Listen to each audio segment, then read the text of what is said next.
And for example, it says, okay, the Tein Pachtecha Hashem Elokeinu al kol maasecha, right? Put the fear of God and everybody, all of creation, al kol ma shebrasa, and the awe of you into everything that you've created. And all your creation should see bow down to you, call bruim, all that you created. But this line is the one that always got me. It makes sense. It's not that it's a big question mark, but nonetheless, it's something that always made me stop and think, like, what does this mean? We should all become like one, bound up together as a unified reality, the Jewish people, the world even, but first the Jewish people, in order to do your will with a complete heart. And it goes on, there's more things about this, and different things, of course, we ask Kosh Baruch Hu to do to fix up the world, right? But this one phrase, V'yasu chulam aguda achas. So that's the point. That's a very important kivun, as we'll see in a second. But before we do that, I just want to start off with something that kind of like is a little bit of a deviation, but not really. It's all part of the same idea. It happened to be that about Parashat Shoftim 2 weeks ago, I wrote about this somewhat. That the pasuk says that a person has to be tamim before Hashem, right? That to be literally pure, or it's the word tamim itself. It's a little bit, there's different explanations for it. For example, we refer to Yaakov Avinu as being Ish Tam Yosheb Oelim. He was a very, simple person? He wasn't so simple. He was a huge Talmid Chacham. He was a prophet. He was a Gadol Hador. He was the son of Yitzchak and the grandson of Avinu. So he's not like simple, complex, complicated, but pure. That's for sure, 100%. But it's other words for pure. What does Tam really mean in the end? So we see by Avraham, Hashem says to Avraham Avinu that you have to be, tamim lefenai, you have to be, tam before me. And I think Rashi explains of it there that it means, forget about the astrology, forget about the, things. And actually, Rashi says very similar in Parashat Shoftim, the same type of idea. He explains tamim to mean that you should not get involved with trying to figure out the future. The past is to learn from. Right? The future belongs to Hashem. The present is all we have to work on right now. Don't try to figure out the future in advance. Don't try to make predictions about how things are going to unfold necessarily, other than what the Torah allows us to do and encourages us to do, right? But trust in the Kodesh Baruch Hu for the future, and that's the way Rashi more or less explains it. But it also has more of a little bit of a different angle that kind of is summed up. When I gave it the Var Torah, the Shabbos table, my son, who happened to be there that Shabbos, told a joke that was one of those jokes that's funny, but it's not funny because it's kind of true. It's sort of like sad, but so you laugh at first. You chuckle, that's funny. You chuckle a little bit, and then you start to realize, well, it's kind of a situation. And I actually wrote it in my Parashat 2 weeks ago. So if you happen to be one of those people that happen to read it, here is again a second time, but if you're like me, I usually forget jokes 10 minutes after I heard them, so hopefully you figured it back then. The joke goes like this, right? That there are two young men who are chavrusas. They learn together every single day in the base medrash, and one comes to learn the next morning, and he says this chavrusa, his study partner, he says, last night I had a dream about Hashem. Yeah, I dreamed about Hashem. Amazing dream about HaKadosh Baruch Hu, about God. And his chavrusa says, no, it's not possible. Why is it not possible? It's because the Gemara says that you only dream about things at night that you think about during the day. Now, yesterday, you got up in the morning, right? And you came to Shuni Daven Shacharis. And right after Shacharis, you had a fast breakfast, perhaps, and be benched, and then you came to learn for a whole morning, 9 to 1. And after that, you daven mincha, lunch. Then there's afternoon seder. You learned in the afternoon as well. And after that's followed by Mari. You go home and your day's over. When did you have time to think about God? Now, obviously, the joke is that, well, the whole day. Because if you davened, what else are you thinking about besides Hashem? And if you're learning his Torah, what else are you thinking about besides Hashem? But that's the funny thing, is that people can daven, Shachris, Mincha, Mariv, Musaf, Tehillah, all kinds, and not think about Hashem. What do you mean? The words are right there. How can you not? It's Baruch Atah Hashem. How can you not think about HaKadosh Baruch Hu? Well, maybe in your head, if you happen to think about the words, but what about your hearts? What about the sincerity? Right? There's kind of an inconsistency that's happened to us. The Torah says that you have to look at Torah and mitzvahs as if it's the first day you got them, as if like assuming that was exciting for those who got it the first time.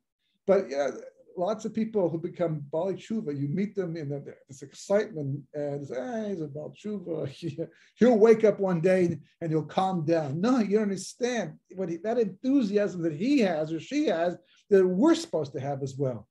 This week's Parsha is Parsha's Kisavo. This is the Parsha. This is one of the blessings and the curses. 98 curses, 98 of them, right? And it says, in the midst of all of it, after going through this and going through that, all because you did not serve HaKadosh Baruch Hu with joy and joy. The beginning of the parsha starts off talking about the mitzvah of Bikurim, the first fruits, about showing appreciation to Hashem for all the good that he does for us, ongoing the entire time. You know, even in the worst of times, it's still good that he's done for us, but certainly in the best of times. And we're supposed to be thinking about that and appreciate that. And that's supposed to change the way we think and how we look at the world. And if we maintain that joy, maintain that simcha, then everything else will fall into place. If we retain that akaras hatov, the appreciation to Hashem, everything else will fall into place. In fact, that's one of the main dinim, one of the main judgments that happens on Rosh Hashanah, is how much akaras hatov do you really have to Hashem? How much do you appreciate what he's been doing for you up until now? And I'm really, really appreciate. Not, yeah, we know, Baruch Hashem. How many times those words come out of our mouths in the course of a day, but how many times do we actually mean them when we say, Mamish Baruch Hashem? I mean, it's amazing, by the way, because I've found that very often I could just say those words and rattle them off, but if I all of a sudden stop myself and say, well, think of it for a second. And the thing that I said Baruch Hashem to mechanically, but once I thought about it, Baruch Hashem, whoa, Baruch Hashem, because all of a sudden this appreciation starts to settle over you and it focuses you and you connect to HaKadosh Baruch Hu much better. It's part of the judgment on Rosh Hashanah. But the point of that joke, the instructive point of that joke, is that there's a certain inconsistency in our avodas Hashem. And when the Torah says be tamim with HaKadosh Baruch Hu, with Hashem, it means be consistent. It means that don't just pay lip service. Don't just do it mechanically. Don't just do it without thinking. How many brachas a day did we say without thinking or pausing or understanding what the words mean or what they mean to us? And it should mean to us. I mean, certainly we saw how the coronavirus made people more appreciative of how easily it was to get sick. We lost that perspective for some time, right? And it's still hanging over our heads to like now with the variants coming back. But that bracha has very important words inside of it because there are billions of things that can go wrong in our body every single day, all day long, and they don't. And that's a huge miracle that has nothing to do with nature, nothing to do with Teva. That's the HaKadosh Baruch Hu holding back the chaos that could easily take over our body and the world that we're living in. And we're seeing it. The chaos is once again coming back. It's rearing its ugly head once again, because it's always been there. It's not that we create the chaos any more than we create the bacteria. It's in the world. Our job is to keep it out. And a major part of doing that is the consistency it's talking about. And we talk about consistency. It goes very far. For example, okay, and this is just I'm not making claims about anybody, but this is the thing that actually happened 2 weeks ago. I was davening Mariv, and I davened towards the front of the shul because when the corona thing happened, I took a seat by the window, and I've been there ever since, and I'm up right by the front there, very close to the Kodesh. It's a fantastic place to be, very undistracting. And it was Mariv. And Mariv is the nighttime prayer. It's the end of the day. People are burned out. They can't wait to go home. Some people have been learning the whole day, and this is the first time they're going home. It was like 8 o'clock at night. And most people, some people take Mari seriously. A lot of people, it's like, okay, it's last tefillah. It's even the Rabbanan, it's not like Mincha and Shachar, but even though we have to daven it, but it's the last tefillah. And you don't see too many people putting everything they have into it. Eliyahu was answered at Mincha time. So Mincha is very serious to a lot of people. Shacharis is the first morning of the day you're starting off, and it's longer, and you can get into it, because it is longer, right? But Mari was not the time that most people tried that hard. That's what it seems like, okay? And all of a sudden, as I stand up for my Shemona Esrei, I hear a stender being pulled up, literally like just off to my right over here, and I take a look what's going on because it caught me by surprise, and I see a person who's moved up right by the Ark Kodesh. He's standing right next to the to the bima there. Don't recognize the person at all, and it doesn't look like he's like Sephardim. Can be very makbid to be next to the Ark Kodesh. They appreciate things like that. But this person was Ashkenaz and didn't understand why, but didn't have time to think about it because it was time to step into my Shemona Esrei. But within a few seconds, maybe a minute or so, I realized what was going on over here. This person was probably going through some type of Nisayan test and a struggle. And it was not very long before he was crying his eyes out, and it was so moving, like that I found myself davening for him at the same time, and asking HaKadosh Baruch Hu to answer his tefillos, because clearly something was very much bothering him, and he was like crying like a child, like a baby at one point in time, and kept going, and we finished our Mariv, and I packed myself up and I left, and he was still there in Shemona Esrei davening, and I went home. And the next morning I came back, and his shtender was exactly where he moved it. He didn't put it back in the meantime. Now that sounds very petty, right? Because after all, the person may have had tears of dust. He may have been so disturbed, so bothered by a situation, maybe so upset. So how can he think about a thing like that? But the truth is, it happens all over the base measures. There's somebody who comes in every morning, and I think he gets paid to do it. I'm not sure, but regardless, he probably doesn't get paid enough. And he comes in, and every morning he arranges all the stenders and the benches and everything, and puts all this for you. Come into the base. If you come, I get to pay for him sometimes, and I see the base measures, what it looks like before he gets to it. There's sforim all over the place, and the stenders are a mess, and it's a balagan, as a base measure should look like to some degree. But Yeshua ben Nun was praised by Chazal for coming to the base measures and taking the time to organize the base measures and make it ready for the people to come learn. It's a coveted Torah. It's respect for your fellow man, and he's held in a very high esteem because of this one mitzvah that he did, that no one else seemed to take note, to care about as he did, and it earned him the schus to be Moshe ben his right hand man. And this person comes in, and every morning spends about a good hour to hour and a half maybe to clean up not just the base measures, but also the side rooms, and he gets everything. You walk in by the time he's finished, and it's all misudar. It's all perfectly ordered. Everyone who comes in sees it that way. No one comes into a shtender that's been moved, because there's not that many people at the night's minyan coming in. It's the first minyan of the day, so they get to see everything as it's organized. All the sforim have been put back. The place looks fantastic. Every morning he does this. And people daven for an hour, 45 minutes. When they're finished, they don't put their stenders back. They just leave, Sidurim out, Sforim. Again, a big deal, right? Making a mountain out of a molehill. Or is it really a molehill that's really, the people treat like a molehill is really a mountain? The Gemara says in Sukkah, at the end of days, when the Kodesh Baruch Hu finally shechs the Yetzer Hara, he takes the Yetzer Hara out of the world. How much is allegory? How much is actual? Not clear. But the story is the story. And it says that when Hashem finally, lowers the boom on creation, history, and Mashiach comes, and finally we're there when the Yetzer Hara is finished. It's over. Yemos and Mashiach, the Messianic era, it's going to be over. And what happens basically is that Kodesh Baruch Hu takes the Yetzer Hara and he brings it before the Tzaddikim and the Rishonim and the evil, the Gemara says, and both cry. They both cry. This one cries and this one cries. But Tzaddikim cry because they look at the Yetzer Hara, they see a mountain. It's huge, massive Yetzer Hara, And they're like, literally, they're crying because they're thinking, it's such a good thing I didn't notice how big it was in my lifetime, because who knows whether I would have even tried to overcome it. And the Rishayim, they cry because to them, it appears like a thread, like a horse hair, nothing very significant. And they're crying because they're going, oh my goodness, if we had known it was such a small, to us, it looked like the mountain, like it looks to them now. That's how it looks to us in our lifetime. And now it looks to us now the way it looked to them, during their lifetime. And we failed. We failed. What does it tell you? What is a story like that supposed to tell you? That there's two views, or two perspectives? Well, yeah, right.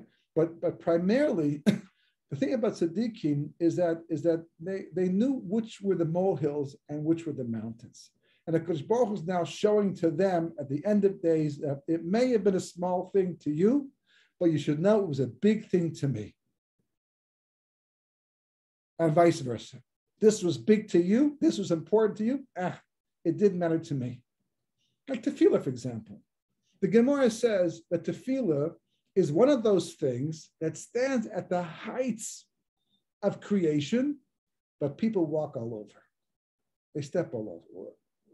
How? Why? What? And yet, even though the Gemara says that, people still do it. Either they don't know the Gemara, or they forgot it, or it doesn't register. And everyone else is doing it too. You're talking to Kodesh Baruch Hu. But here you have a situation where you have a chance to think about somebody else. About not me, but somebody else. It's a small thing. That person, he can't, when I was growing up, it never occurred to anybody in my early years to park on the wrong side of the road, facing the wrong direction. It's against the law. It's just not done. I mean, you turn the car around. If you're worried about someone taking your parking spot, so you put someone there to block them, they can't go, but you turn around and you face the proper direction. It's even worse. There's a sidewalk. It's meant for pedestrians. When I was growing up, still growing up, but when I was growing up, younger, so, you can't find a parking spot here, close to where you want to go. You park 2 blocks away, 3 blocks, but you didn't park on the sidewalk. You certainly didn't park in a way that blocked people and maybe even endangered them, because you had to be close to where you are to park your car there, because you couldn't walk 2-3 blocks, whatever the case may be. Now, there's no question, there's not enough parking spots. It sounds like such a small, petty thing, but it's not. Because in it is a consideration of somebody else, the Shunammite woman, right? When Eliyahu comes and he talks to her, he's going to give her something special because she's been special to him, and she says, "I don't want to be separate from my people. I want to be part of Aguda Achas. I want to be." So Chazal say because the judgment, the din is different because you're together with Klal Yisrael. So somehow the schus of everybody else, it's like a minion, right? A person can daven by themselves. Reb Moshe finds he has a shiloh.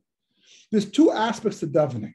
There's being yotzi, the mitzvah of davening, is actually fulfilling the mitzvah, the obligation to pray to Hashem, but also having your prayers accepted. There's 2, it's not one and the same thing. God may say, okay, you've davened, and I check it off. You've as far as that obligation, you took care of. But your tefillahs, I know they didn't go very far.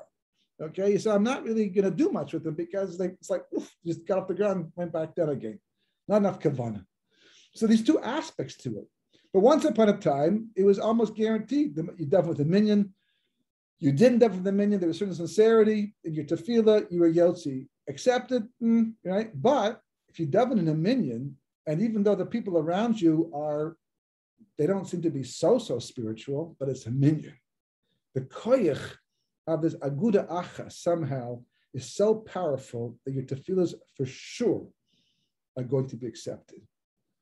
It's one of the reasons why it was such a hard thing to have to lose a minyan over the last, well, not now, but the year before, because of the virus and all the conditions that were laid down for being able to daven in a minyan outside. It's like we lost that koyach tefillah. It weakened the koiches of tefillah tremendously. You had to work much harder as an individual to get your tefillahs accepted in Shemayim and be fulfilling the mitzvahs. So Moshe Feinstein Paskin, or at least he said, he wasn't so sure today if a person davens by themselves, if they forget about being accepted in Shemayim, but are they even fulfilling the mitzvah of prayer itself?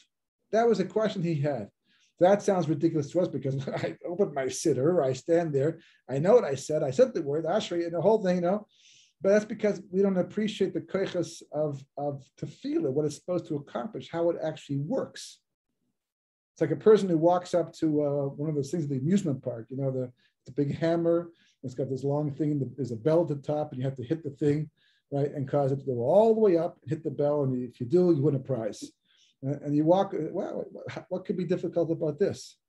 You pick up the hammer, and you go like this, you bang it, and then you go, boop, and you back down. Wow, that didn't see that coming. I thought for sure I would get to the top.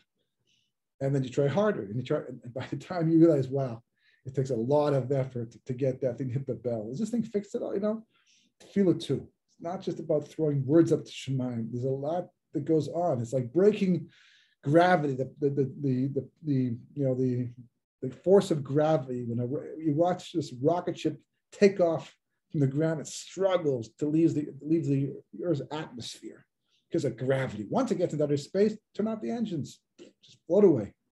But until you leave the gravity, the atmosphere of the Earth, it's fighting the entire time because gravity is going, I will not let you go, I will not let you go. And the rocket is going, I will go, and I will go. They struggle until finally it's all calculated. But that's like tefillah. It's all calculated. Shemayim, angels involved. It's a big, and it's a thing that we can booster by delving together with the meaning because the power of achdus. Now, just to show you how central this is, right? If we go back to the very beginning, right? Adam Arishon, he eats the Eitz Das Tova V'Ra. He makes the mistake, and he's expelled from the Garden of Eden, from Gan Eden, right? And runs to the Garden of Eden. And one of the first things to happen is a bad thing. Cain kills his brother Hevel. So Hashem comes to Cain. He knows where Hevel is, but anyhow, he says to Cain, where is Hevel, your brother? Question he asked, right? Where, and Cain comes back with some of the most famous words, more notorious words in all of history. Shomer achi anochi, am I my brother's keeper? That's what he says. Now, what's interesting is that when Hashem asks that question, he mentions your brother. He doesn't say, where's Hevel? There's only one Hevel. We're not talking 2,000 years later, there might be a dozen Hevels, right? There's only one Hevel at that, or was at that time. And where's Hevel? Why your brother? He's already needling, Cain. What have you done? Brother. You did to your brother. Flesh and blood. How could you be so selfish to take the life of not just somebody else, not just a stranger, but your brother, whom everybody is, but specifically here. And then to come back with the answer and say, Shomer achi anochi, and Hashem doesn't answer the question per se. He just, that's it, okay? That was the wrong answer. And then Hashem basically unloads and tells him what's going to happen to him, and he's got to beg for forgiveness. He gets off the hook in the end quite easily by doing very superficial tshuva, but that's the question he asked. And the reason why he gets up is because he's hopeless. He's literally hopeless. He and his descendants, they all get wiped away in the Mabul. All of Cain and his descendants are all gone by the time of the Mabul. So Machlokus, whether or not Nama, who's the wife of Noah, came from Cain or a different Nama, but for all intents and purposes, Cain and his descendants are gone. They reincarnate later on. They come back as reincarnations, Cain specifically, but that's what happens. Because of that question, he doesn't answer the question properly. And if you look at what Rashi says, the reason why Hashem brings the Mabul, right? What was the straw that broke the camel's back? It's amazing because Hashem says, one of the tainas I have on you is that you force me to make mamzerim. You had illicit relationships, right? Now, the Gemara says it should be that every time a person does something that's a relationship that can produce a child like a mamzer, should be that no one's born, because it's the wrong thing. But Hashem doesn't change the rules of Teva because of people like that. So therefore, you can have a child, God forbid, who's born as a mamzer. So Hashem has to put souls, because if every child born as a mamzer dies at birth, then it's like a sign that then it takes away Bechira. So therefore, Hashem allows them to be born. Hashem says, you made me put souls into children and make mamzerim. But what's the straw that breaks the camel's back? When they start moving the borders of properties around. They start stealing. They start taking from one another and not showing signs of respect to one another. Which brings us basically later into history. The question is answered already by Avraham, who's doing phenomenal chesed in his time and taking care of everybody else. But where it really comes to a head, we really see the power of this idea of Aguda Achas as being seminal. We haven't discussed exactly why that is yet, right? But in terms of its importance, so you see it because when the Jewish people get to Har Sinai, it says Vayichen Tachas Ahar, Neged Ahar, exactly Lashon, right? They camped at the base of the mountain. As Rashi points out, the word should be Yachanu, that they camped. The Yichen is singular. It means he camped. So that leads to the drush. The Medrash says, why does the Torah tell us that? Because it wants us to understand that the Jewish people achieved something absolutely remarkable in advance of the Torah being given. And that is they got to this phenomenal level of Ki'isha Chabalev Echad, like a single person with a single heart. Okay, that's nice. Is that important? I mean, it's obviously important. It's a great thing, and it's not to be underscored. But is it seminal to the receiving of Torah? Is it just incidental, or is it part of the entire Kabbalah Torah picture? And what's the difference, by the way? Because we find the exact same thing by the Mitzrim. It says they chased after the Jewish people into the Yem Suf, and it uses Lashon B'Yadaf, that he chased after, like a single person. So what's so special about that? Well, Rashi explains. Rashi says the difference is that when the Egyptians did it, they did it Ki'ish Echad, B'Lev Echad. No, B'Lev Echad, Ki'ish Echad, the opposite, right? B'Lev Echad, Ki'ish Echad. Single heart, right? And like a single person. But by the Jewish people is Ki'ish Echad, B'Lev Echad, the reverse. So is that just to play on the words? Someone didn't copy it down properly. What's the difference between the two of them? The difference is that when the Egyptians chased the Jewish people into the sea, they didn't do it as a single nation. They didn't do it as a single concept that unified them. Each one wanted to kill the Jews individually. They all suffered because of the 10 plagues. They hated the Jews. They wanted to bring them back. And they all had their own anti-Semitic hatred. And that unified them like a single individual. But with the Jewish people, it was just the opposite. It was the giving of Torah, it was Har Sinai, it was the whole experience of Har Sinai that elevated them to the point where they could finally have a single heart. The cause itself was a unifying factor to make Aguda Achas. And is that so important? Absolutely. Because the difference is that if the reason why people come together is because of a common problem, a common issue that they want to deal with, the moment it stops being a common issue, the relationship, the unification disappears. You find it all the time. People get together in a town, something's bothering them. They decide they want to change a law, together, and one person already has got enough of a change as far as they're concerned, or they lose interest, they back out. Like parents, when it comes to schools, their children, they get together, they want to change something. Some parents do agree, some parents don't agree. If they get partner or they lose, interest in the struggle, the whole thing just falls apart. And it happens in towns all over the place. When the unifying factor is a common selfish interest, the moment that selfish interest is fulfilled, the commonality of the group will just disappear. But not when it's the cause itself. The Jewish people lost it. They went to achieve it at Mount Sinai, but after Mount Sinai, they went back again to the way the Mitzrim were. And that is that's what happens to all of us. It's the exact reverse. That's what's going on. If I'm going to park at the side, if I'm not going to put the standard back, if I'm going to do something that does not take into consideration my neighbor, even come right down to wearing masks, right? I don't believe in the thing, but is there a possibility it might endanger my neighbor? I have to take into consideration. I've got to be concerned about other people. Ad kedei kach, to the point that Rabbi Akiva, the great Rabbi Akiva, who is the symbol of all of Torah Sheba'al Peh, the leader of leaders, that Moshe Rabbeinu himself said to Kodesh Baruch Hu, why give Torah through me if you can give Torah through someone like that? And how does he sum up the Torah? Zeh klal gadol b'Torah, v'ahavta l'riyacha kamocha. That's his klal gadol b'Torah. That's your. There's Yom Kippur, don't murder, don't There's all these other mitzvahs. And he says, you understand, if you do this mitzvah properly, you get it all right. Everything else is going to fall into place.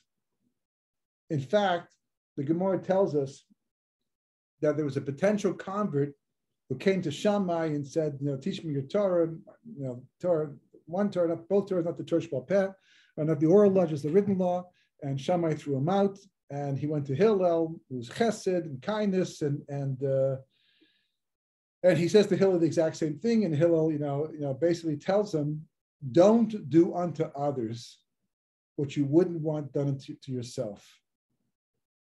And that's a great mitzvah. There's no question about it. I mean, I'm all for that for sure. I can hear that, right? And then he says, that's the entire Torah. Don't do unto others what you wouldn't want done to you. Now, really, it's the flip side of v'ahavta chamocha. That's what Chazal say. He's really, but he couldn't come at him right now and tell him that because he's still a Gentile who wants to convert. He's not there yet. He doesn't want to scare him off. So therefore, he puts in those terms because coming from where he's coming from, he's still selfish. He's still self-centered. That's the reason why he makes conditions on the Torah that's going to be taught. He's still thinking about himself. There's other stories in the same Gemara, very similar. So therefore, he makes an assessment, judging from where this guy is coming from his thinking, right? If I tell him, love your neighbor as yourself, he might not even understand what that means. As they point out, you can't love your neighbor as yourself unless you love yourself first. If you don't love yourself, boy, is your neighbor in for a rough ride. I would do the same terrible thing to myself. No. So therefore, he says, everybody knows what they don't want to be done to them. Don't do that to somebody else. But that's not the Jewish people. That's talking to a potential convert. That's just to get him interested. And then he says the rest is commentary after that. The rest is commentary. Can you imagine that? I mean, how many people sit down to learn Gemara every single day, the base Medrash, or to learn Chumash, or to learn Mishnah, or to learn Medrash, or to learn Kabbalah, or to learn any aspect of Pardes, any aspect of Torah, and they say to themselves, I am here to learn the mitzvah of love your neighbor as yourself, because everything else I'm going to learn is all just commentary on that. What does that mean? It's just commentary. Is this a con job? Are we faking the guy? Yeah, we're trying to make him to believe something that's not true. No, it's much more than that. Where's the key? What's the clue? How do we understand this? Is part one of it. So the Gemara says in Parshas Vayera, it's a beautiful, it's a beautiful idea. Really, it's a medrash that talks about the fact that Hashem came and appeared to Avraham. It's the third day after Bris Milah. Parshas Lech Lecha, at the end, he does Bris Milah. And now he's going to, convalesce for 3 days. The third day apparently is the worst day after Bris Milah. And Hashem comes, we learn the mitzvah of Bikur Choli from this particular episode right here. He comes to Mivakir, Avraham the Chayla, and God's talking to him. They're having a conversation. And God realizes, he knew it all along, right? But God times it that the three strangers that Abraham is going to be able to serve, even though he's in agony or whatever. He does this before, painkillers, at least the ones we have, and he's in more pain because he can't do the mitzvah hachnas orchim. He's going to run after a little shepseled and go into a cave, even though it's the third day of the bris milah, and God makes him appear at that time, and then Abraham goes and takes care of them, never saying goodbye to God. Never saying, God, what do I do? Gas Shaila, talking to you, and you're God, and here we have these three guests with this mitzvah of Hachnas Orchi, which is compared to being Makabo the Shechina. What do I do? Which is a priority. He doesn't even ask that question. It's as far as we can see. He simply puts God on hold, Kivyochel, and runs out and takes care of the strangers. And Chazal learned a phenomenal concept from this. Better to be like God than to talk to him. What? Better to be like God than to talk to him. Well, the truth is that lesson is all the way back in Parashat Bereshis, when Adam is being created at the very beginning. It says that God said, let us make man in our image and our likeness. He goes ahead and he makes man what? B'tselem Elokim, in the image of God. The Sforno says that's not what we were. That was a potential. We can be an Elokim. We can rise to the occasion and perfect ourselves and become so godly in the process. And that's what Avram does. And how does he do? By chesed, through chesed. And the Simlai in Sota says, the Torah begins with chesed and it ends with chesed. Begins with chesed and ends with chesed. How? Well, at the beginning, after they eat from the Eitzah of Ra, just Maisa Bereshis, Olam Chesed Yabane. You made a world of Chesed. The Maisa Bereshis creation is Chesed. That's what God. Why did God make creation? For him, that we can serve him and do something. God is perfect. He's lacking nothing. He misses not even a little bit. So what could we possibly give to him? He didn't have before. Nothing. So then why make creation? For us. As a chesed. He made it all as a chesed. The history begins with chesed. Even the light that first shines long before Maisa Bereshis is created, way at the top. Right? It's called Or Chesed. Why? Because it's got a gematria of 72, which is a gematria of chesed, because that's the light that makes the world, chesed, in the end. And it ends with chesed, the Torah, because Hashem buries Moshe Rabbeinu as a chesed. What's the message? What about everything in between? Well, that's exactly what Hillel says. It's all about chesed. And everything in between is just commentary. It's just to get you from there to there. All part of the same idea. So Hashem says, yeah, you want to serve me? Fantastic. You want to daven to me? Fantastic. You want to learn? Fantastic. But how does that make you act towards the world I created and put you into? How have you resembled me? I'm going around taking care of everybody, doing phenomenal chasadim for everybody, even when they don't deserve it. That's what I do. I'm just God, the chesed doer all the time. And what about you? Right? When you finish your davening, did you think about the next person? When you're walking down a path and there's something there that someone might trip over, did it occur to you to move it, to go out of your way a bit, that maybe you saw it and you were spared? I was once walking back from Kollel down a path on my way home. We all went down the same path, basically. And as I'm walking, I'm talking to somebody, and I see a kind of a bar sticking out onto the walkway. And I tried to kick it to move it on my way, but I missed. I don't know how I missed, but I missed. And I had a choice at that moment in time to stop myself, go back and fix that bar, get rid of it, or continue on with my conversation with the person I'm talking to. And a little conversation developed in my head where it said basically the same way I saw it, the next person is going to see it and they won't get hurt by it. That was my rationalization. And as I'm finishing that thought, I hear someone go, ow, because they kicked that bar. They didn't see it for whatever reason. And I'm thinking, that's on me. That was my mitzvah that I passed that because of what? For what reason? Because it was more concerned about my thing than his thing in the end? Here's the difference. And this is what would require explanation in the next session, B'ezras Hashem. It says by the Mishkan, Hashem says to the Jewish people, after Yom Kippur, after we're fixing everything up, go build me a Mishkan. Why? So I can dwell in it. Well, it doesn't really say in it, Chazal, but Besocham, in them. So Chazal learned out, Besocham means that Hashem will dwell within us.